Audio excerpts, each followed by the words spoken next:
Hello, in front of me I've got Xiaomi Essential Scooter.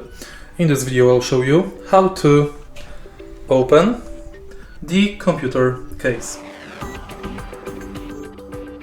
For this procedure we are using iFixit tools. Personally I recommend this one because of its sharp and thin edges. Take a look at the side of the computer. Right here we've got these hooks. We have to lift them a little bit to release the top of the computer.